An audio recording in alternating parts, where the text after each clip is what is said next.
네, 안녕하세요. 다원교육 수학 강사 오주입니다. 학생들 오늘 목요일 1학년, 2학년 모두 수학시험 받고 지금 이제부터 1학년 시험 분석 드릴 건데요. 지금 어떻게 시험이 나왔는지 굉장히 좀 궁금해 하실 거고, 뭐 대부분 이제 학교 애를 통해서 분위기를 아시겠지만 점수가 중간고사 때에 비해서 어마어마하게 팍 내려간 상태임을 알 수 있습니다. 각 반마다 1등 점수도 조금 확실하게 낮은 것으로 보이고요.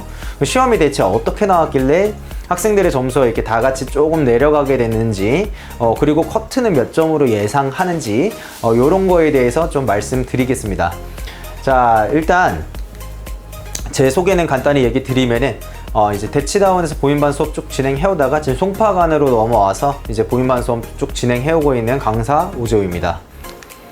그리고 이제 제가 나가게 될 보인고일 전체 커리큘럼인데요. 일단 다가오는 여름방학에는 이제 여름방학 직전에 도형의 방정식 단기 특강 3일짜리 하고 정규반으로 공수2를 쭉 다루면서 여름방학에 이제 대수 특강을 하게 되고요. 뭐 학기 중엔 당연히 그냥 내신 대비를 하게 되고, 다시 겨울방학으로 가면 이제 1월에는 특강으로 이제 미적원, 그 다음에 2월에는 특강으로 확통 이렇게 하게 됩니다. 뭐 그 당시에 정규 수업은 당연히 대수가 될 거고요. 그리고 이제 다시 2학년 여름방학으로 간다. 자, 그럴 때는 특강이 이제 미적원의 킬러 정리라고 해서 어려운 평가원 문제만 좀 다루는, 이제 고3 상위권으로 축 찍어나가기 위해서 고2 극상위권에게 대상으로 수업을 하는 그런 특강이 하나가 기획되어 있고, 그냥 기하 수업을 합니다. 그러니까 보인고에 완전히 맞춰져 세팅된 수업을 한다고 말씀드리고, 그 다음에 좀 제가 하나 강조드리고 싶은 게 있는데, 이번 여름방학 아이들 이제 물리부터 해서 할 게 되게 많거든요. 이제 물리를 굳이가 아니라 말을 좀 잘못했습니다. 선택할 거라면 보인고 좀 어렵게 나오는 경향이 있으니까 과탐을 좀 많이 해놔야 돼요. 바빠요. 여름방학 짧아요. 거의 3주 반밖에 안 돼요.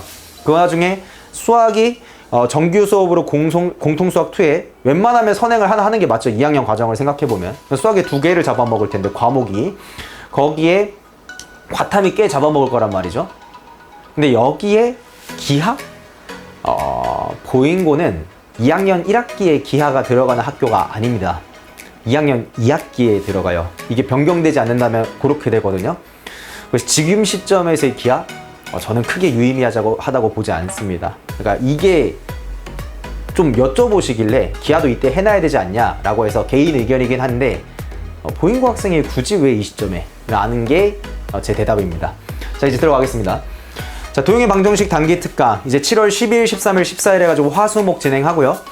요때 학생들이 공수2 들어가서 도방에서 워낙에 약하고 핵심이 기하적인 관계를 봐야 되는데 막 수식으로만 접근하고, 기울기를 통해서 이제 평행한 거를 또 그려내고, 거리 B를 해석해서 뭔가 접근해야 되는 걸 수식으로만 접근하고, 이런 경우가 되게 많은데, 그런 나쁜 습관들을 좀 고치는 걸 목표로 하고, 도형의 방정식의 핵심은 식도 중요하지만 식 그 자체보다 도형 자체의 성질을 이용하는 것이다 라는 걸 보여주는 게 제 이 특강의 목표입니다. 아직 제 수업을 듣지 않았지만 이제 뭐 해볼까 말까 고민하는 친구들에게 한번 들어보면 해도 괜찮겠다 이렇게 판단할 수 있는 기로가 되지 않을까 싶어요. 왜냐면 이제 방학 수업으로 꽤 길게 한 수업을 쫓아가야 되는데, 이 선생님을 믿고 갈만할까 의심이 되신다면, 저 의심받는 거 좋아하는데 요거로 한번 이제 학생들이 수강해보면 어떨까 싶습니다. 꽤 좋을 겁니다. 네, 넘어가겠습니다. 죄송합니다. 제가 멘트 하나 수정을 못했네요. 기말고사 총평이죠. 자, 일단 문제 출처들부터 쫙 보여드릴게요. 이 21문제 있었어요. 객관식 15개, 단답형 4개, 서술형 2개. 그 중에서 14문제가 모고 기반으로 나왔습니다. 그냥 부교재에서 다 나왔다고 보시면 돼요. 하나, 둘, 셋, 넷, 다섯, 여섯, 일곱, 여덟, 아홉, 열, 열하나, 열둘, 열셋. 자, 13개네요. 자, 근데 점수는 낮죠? 학생들 지금 보통. 왜 이럴까요? 이 출처 자체가 그냥 부교재에서 많이 나왔음에도 불구하고 점수가 낮다. 학생들이 부교재를 공부 안 했을까요? 부교재를 공부 안 했으면 당연히 낮았을 겁니다. 그건 뭐 낮을 수밖에 없죠. 부교재가 공부 많이 해야 하는 거야 너무 당연한 거고. 근데 이제 몇몇 문제가 난이도가 너무 심하게 높았어요. 쉬운 거는 확실하게 쉬웠고, 어려운 거는 너무 확실하게 어려웠어요. 그 중에서도 특히 단답형 2번, 단답형 3번 정답자가 거의 전무한 것으로 알고 있습니다. 완전히 없는지는 잘 모릅니다. 제가 아직 기말고사 도중이라 점수 좀 보내라고 해도 워낙에 좀 잘 안 보내는데 기본적으로 지금 학생들 통해서 아마 들으셨겠지만 중간고사 때는 뭐 100점에 가까운 90점대 꽤나 많았어요.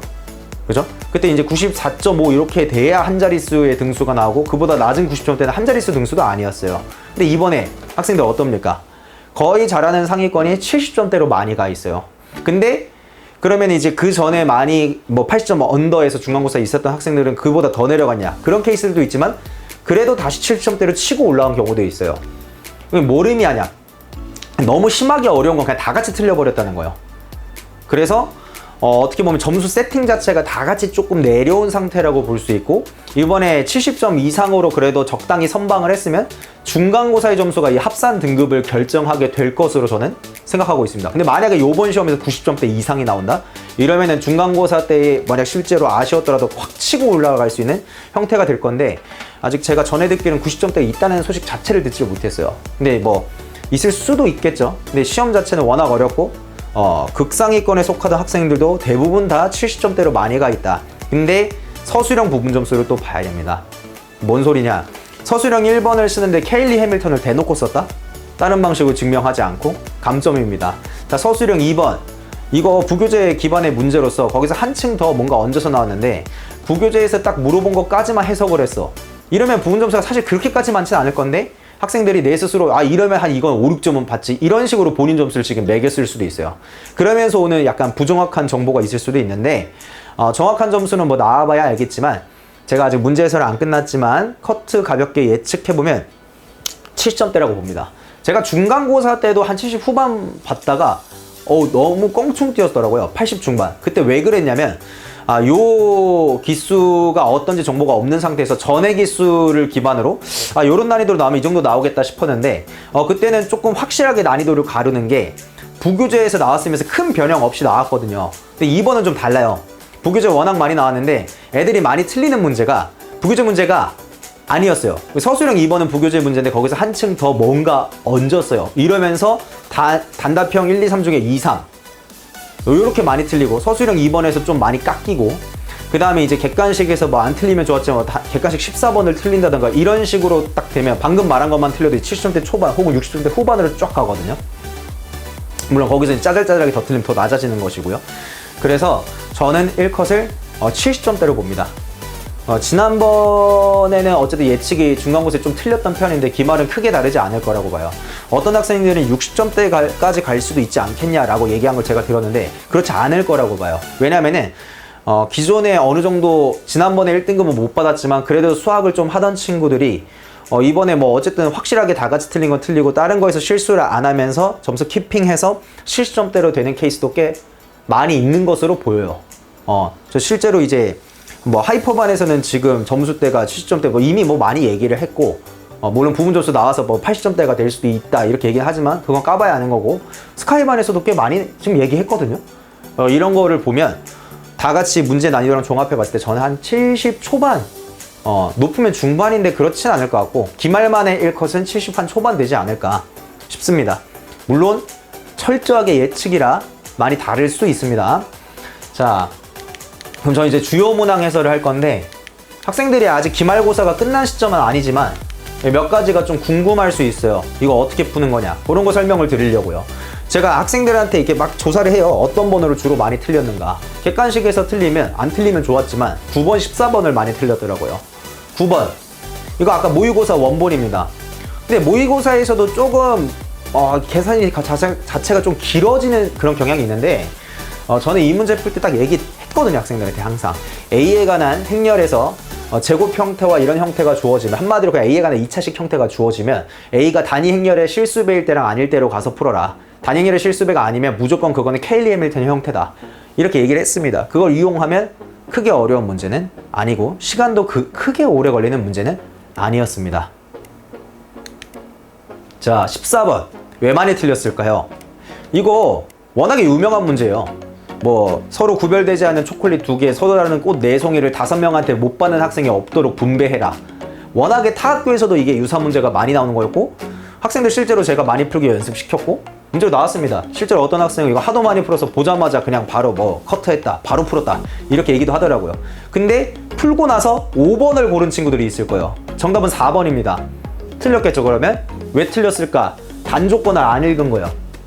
그러니까 이게 못 받는 학생이 한 명 이하가 되도록 이걸 놓치지 않을 거예요. 그럼 못 받는 학생이 원본처럼 없거나 아니면 한 명만 있거나 이렇게 풀어내면 5번이 나와요.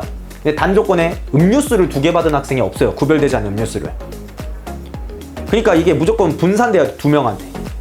근데 이게 한 명으로 몰렸을 때도 같이 계산하면 객관식 답이 5번이 나옵니다.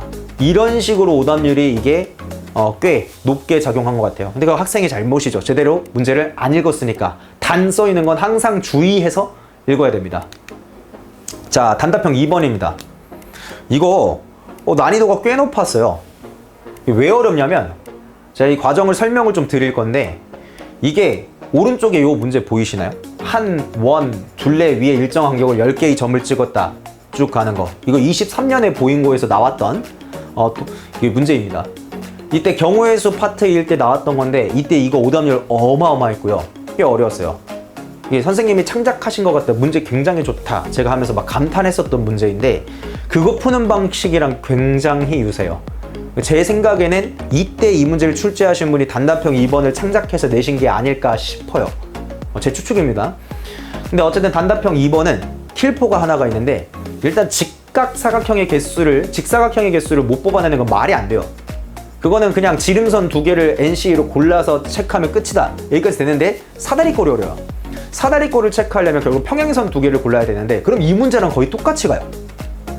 그러면 평행선 기울기 나올 수 있는 게 이렇게 n개짜리의 기울기 n개랑 n-1개짜리의 기울기 n개가 있다. 이렇게 뽑아낼 수가 있고요. 뭐 세부적으로 더 자세히 설명하지 않겠습니다. 자, 그러면 우리가 그 n개의 기울기 중에 하나를 골라서 그 중에 n개의 선분 중에 nC를 하거나, 아니면 n-1개의 그 친구 선분들이 있는 기울기 n개 중에 nCl로 하나를 골라서 n-1C2를 하거나 하면은 기울기가 같은 평행선 2개를 고르는 거예요. 그럼 그렇게 점 4개 형성돼서 딱 연결하면 무조건 마주보는 한 쌍이 평행하니까 사다리꼴이 되죠. 그 중에는 당연히 직사각형도 있습니다. 근데 애초에 주에는 순수 사다리꼴이 아니라 직사각형인 것도 포함하고 있으니까 이런 식으로 그냥 평행선 2개를 골라놓으면 끝이에요. 근데 문제가 하나 있어요. 특정 직사각형. 그리고는 이렇게 있다고 치면 이렇게 한 쌍을 골라도 그 직사각형을 의미하고, 요렇게 골라도 똑같은 직사각형을 의미해요. 그러니까 이 방금 전에 저 GN식을 뽑아내는 과정에서 이 써낸 그 조합에 관련된 식이 사다리꼴의 개수를 카운팅하는 것 뿐만 아니라 직사각형은 2번 카운팅하게 된 거예요. 그러니까 직사각형 자체가 포함되어 있는 건 상관없는데 똑같은 직사각형을 2번 카운트했기 때문에 주어진 조합 곱해진 식의 FN을 한번 빼줘야 GN이 됩니다. 요걸 포인트를 놓치면 다른 답이 나와요. 25가 추가돼서 그러면 255가 나왔을 겁니다. 그렇게 틀린 친구들은 사실 서술형이면 점수를 굉장히 많이 얻었을 텐데 많이 아쉬울 거예요. 근데 단답형이니까 뭐 어쩔 수 없죠. 그래서 이거는 포인트가 또 하나 숨어 있어서 꽤 많이 어려웠다. 단답형 2번, 이거 거의 한 3, 4번으로 나와도 문제가 없는 수준인 것 같은데, 실제로 학생들 어마어마하게 틀린 걸 알 수 있었고요. 난이도 굉장히 높았고 문제 자체는 퀄리티가 굉장히 높았습니다. 단답형 3번. 이거 맞춘 학생이 있는지가 좀 궁금해요. 일단 fx를 뽑아내는 과정은 거의 다항식 나머지 정리에 가깝습니다. 근데 이게 또 복소수 이용해가지고 허근 이용해서 식을 뽑아낼 수도 있기 때문에 요 시험범위에 정확히 해당하는 문제가 맞죠. 근데 fx를 뽑아내는 과정 자체가 시간이 좀 걸려요. 식을 센스 있게 조작하면은 뭐 금방이긴 한데, 어쨌든 거기도 뭐 시간이 좀 걸릴 수 있지만 fx 뽑아내는 것까지는 뭐 금방 갔다고 치면은 x제곱 마이너스 x 플러스 1 곱하기 x 플러스 1의 전체 제곱이 나옵니다. 근데 문제는 그 다음에 정수의 2x제곱 정수 bx를 더해서 0이 되게끔 하는 게 서로 다른 내허근을 갖도록, 보기차 방정식도 안 돼. a, b 미지수니까 인수분해도 안 돼. 2차식 곱하기 2차식 끌고 갈 수도 없어. 이걸 어떻게 하나? 2차식 곱하기 2차식 끌고 가면 되긴 해요. 최고차 함계수 1인 거 2개 두고, 그 다음에 1차 함계수 상수항, 1차 함계수 상수항 미지수 4개 잡고 이렇게 관계식 연결 지은 다음에 각각의 허근을 갖도록 하면서 두 2차식이 일치하지 않도록 하면 어쨌든 a, b 값이 나오는데 시간이 무지막지하게 걸릴 겁니다. 제가 생각해낸 합리적인 풀이는 이건데, 자, 뭐냐 하면은 fx가 최고차 함계수가 1인 4차식이면 뭐 이게 막 극한 이런 논리까지 얘기하지 않더라도 그 값 자체가 꽤나 큰 양수의 값을 가질 때가 있다는 거 아시죠? x에 예를 들어서 한 1000만 정도 대입하면 fx 값 겁나 크죠. 그죠? 그러면은 저 fx 더하기 ax제곱 더하기 bx라는 4차식 있죠. 뭐 4차 함수의 그래프를 머릿속에 생각해보자 이런 건 아닌데 걔네가 양수의 값을 갖는 건 확실한데 음수의 값을 갖는 걸로 내려 찍는 순간 는 빵이 되는 근이 나와버려요. 실근이. 근데 방금 말한 내용이 어떻게 보면 사이값 정리에 가깝거든요. 미적 1에서 다루는. 그러니까 조금은 부적절할 수 있지만 요런 논지까지만 딱 이해하면 주어진 저 fx 더하기 ax제곱 더하기 bx는 항상 양의 함수값을 가져야 돼요. 그러면 하필 a 더하기 b를 물어보니까 x에 1 대입해보면 a 더하기 b 더하기 4가 나오고 그게 양수야 되면 a, b의 합이 마사보다 커야 돼요. 근데 fx 시계구조가 마이너스 1을 대입하면 0 나오는 게 보여요. 제가 실근이 마일밖에 없거든요, fx가. 그래서 x에 마이너스 1을 대입해보면 a 마이너스 b가 또 양수여야 돼요. 그럼 a는 b보다 큰 정수고 둘 다 음수고 근데 그 와중에 a 더하기 b는 마사보다 커. 이러면 a는 마이너스 1, b는 마이너스 2일 수밖에 없어요. 하나로 결정되죠. 뭐 최소 이런 것도 없고 그냥 유일하게 사실 하나밖에 안 돼요. 그래서 이렇게 뽑아낼 수 있는데 방금 이 과정이 학생들이 현장 내에서 딱 하기에는 거의 불가능하지 않을까 싶긴 합니다. 네. 자, 그리고 서술형 2번. 제가 원래 서술형 해설을 잘 안 해요. 왜냐하면 학교에서 서술형 답안이 잘 발표가 되기 때문이죠, 합리적으로. 근데 이번에 서술형 발표된 걸 봤을 때 이거 조금 더 합리적으로 이렇게 해주면 좋지 않았을까? 근데 물론 거기에서 그게 잘못됐다는 게 아니라 타이핑 하실 때는 이제 학생들이 엄밀하게 어떤 과정들을 뽑아내는 거를 수식적으로 다 보여줘야 하기 때문에 뭐 이렇게 그런 게 있을 거예요. 근데 기하적 특징 하나를 조금 더 이렇게 얘기하면서 근데 아마 이거는 단답형이나 객관식으로는 적절할 수 있어도 서술형은 어차피 풀었어야 되니까 조금 부적절할 수는 있지만 어쨌든 합리적으로 머릿속에 딱 각인시키기에는 이 설명을 해야겠다 싶어서 설명을 드리면 뭐 베타 마이너스 알파가 2인 것까지는 이 관계에서 금방 뽑아내야 돼요. 이건 정말 금방 나오는 것이고 기하적인 관계로도 팍 나오죠. 자, 그랬을 때 fx가 3x 이하다. 그럼 그거 y는 3x와 이 이차함수의 관계로 가는 순간 좀 힘들어져요. 거기선 그 기하적 관계 분석이 안 되니까 대수적으로 수식으로 가야 돼요. 그럼 수식으로 끌고 이렇게 들어갔을 때 뭐 이제 근해 공식도 쓰고 하면 주어진 범위가 나오는데 베타가 자연수니까 베타 더하기 3이라는 저 부등식의 중심이 정수예요. 거기서부터 똑같이 4베타 플러스 9만큼 뺀 것과 더한 것이 양쪽 경계가 되는데 가운데에 정수가 있고 양쪽은 똑같은 경계만큼 벌어져서 이거 이상 이거 이하에서 정수가 17개 가져야 돼요. 정가운데 하나가 있으니까 양옆으로 8개를 가져야 돼요. 근데 정가운데서 경계가 좌측 또는 우측으로 1씩 늘어날 때마다 새로운 정수근이 한쪽 방향으로 1개가 늘어나요. 한쪽 방향으로 8개 늘어나려면 한쪽 방향으로 8만큼 커져야 돼요. 9만큼 커지면 9개 돼서 안 돼요. 그래서 루트 4베타 플러스 9라는 게 8 이상 9 미만이다라는 걸 뽑아내면 베타 값 금방 나오고 어차피 F베타가 베타이니까 베타 더하기 베타가 K라서 베타 값 알면 그 2배 한 게 K다 해서 금방 4가지가 나옵니다. 오늘 문항 해설이 굉장히 많았어요. 압축해 볼게요. 시험? 이거 어렵다고 봐야 된다. 부기재 반영률 굉장히 높았다. 자, 그럼 왜 어려웠을까? 특정 문제들이 굉장히 어려웠다. 그래서 거의 모두가 다 같이 틀리게 되는 그런 문제들이 출제됐다. 근데 그게 또 단답형이어서 객관식처럼 그냥 찍어서 맞추지는 못하는 구조였기 때문에 정말 다행이라고 생각합니다. 이게 객관식으로 이렇게 가버리면 찍어서 맞추는 친구가 승자가 돼버리는 일이 벌어지거든요. 그렇지 않았습니다. 정말 다행입니다. 그러니까 점수가 아쉬울 수는 있어도 본인 실력에 맞게 줄이 세워졌을 겁니다. 그리고 저는 커트를 어떻게 보냐? 70 초중반, 약간 중반보다 더 낮아서 초반일 것 같아요. 70 초반으로 저는 기말만의 1컷을 보고 있습니다. 이 정도 시험 문제 어렵게 나온 게 맞습니다. 자, 이제 홍보 조금만 하겠습니다. 딱 여기까지만 관심 있으시면 뭐 아쉽지만 홍보 짧으니까 봐주시면 매우 감사드리고요. 저 7월 18일에 다시 재개강합니다. 그 앞서서 이제 14, 15, 16 요때 도용예방 정책 단기 특강 있었습니다. 자, 하이퍼 같은 경우에는 수토, 그리고 스카이반도 수토, 토요일이 시간이 달라요. 하이퍼는 입반 테스트를 봐야 됩니다. 통과를 해야 돼요.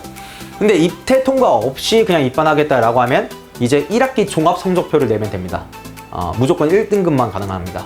그러면 무시험으로 입반 가능합니다. 기말만의 1등급, 중간고사만의 1등급 안 됩니다.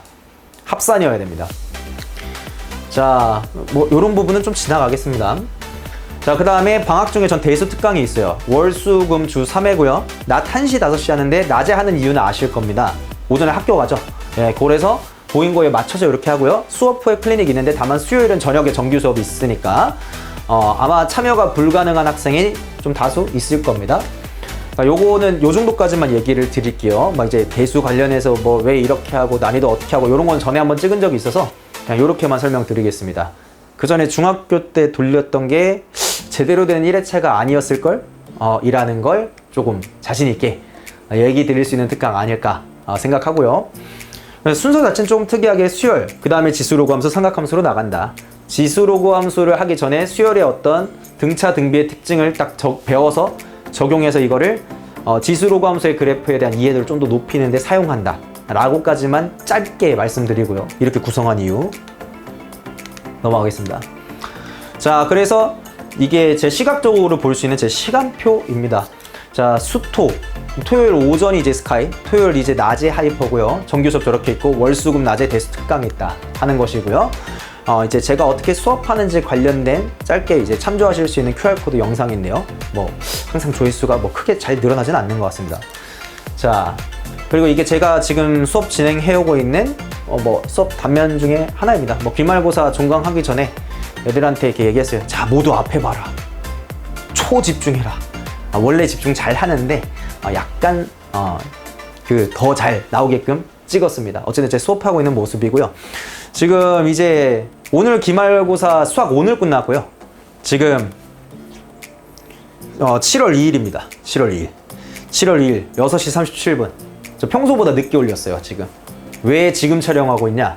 2학년 확통직보가 오전부터 쭉 있었거든요. 그거 끝나고 문제 빨리 분석해서 이렇게 하고 있습니다. 그만큼 한 학교에 진심이고 열정적으로 가고 있다는 점, 바로 당일에 이렇게 하거든요. 아마 금요일 또는 토요일에 영상으로 올라갈 것으로 예상하고요. 이번에 뭐 재원생이신 경우에 수업 끝나고 나서 앞으로 나가는 거 이제 뭐 설명에 외적 추가로 궁금하시거나 뭐 편하게 당연히 주시면 제가 연락을 드릴 거고요. 그 다음에 이제 신규 어머님들 같은 경우에는 이제 들을지 말지 이렇게 고민하시는 경우라면 뭐 실제로 학생이 저랑 안 맞을 수도 있잖아요. 이제 뭐 수업 자체는 저는 무조건 자신이 있는데 뭐 결이 안 맞을 수도 있고 그렇습니다. 그러면 3일짜리 단기 특강이 있으니까 들어보고 뭐 별로다 싶으면 그냥 당연히 안 들으시면 되고요.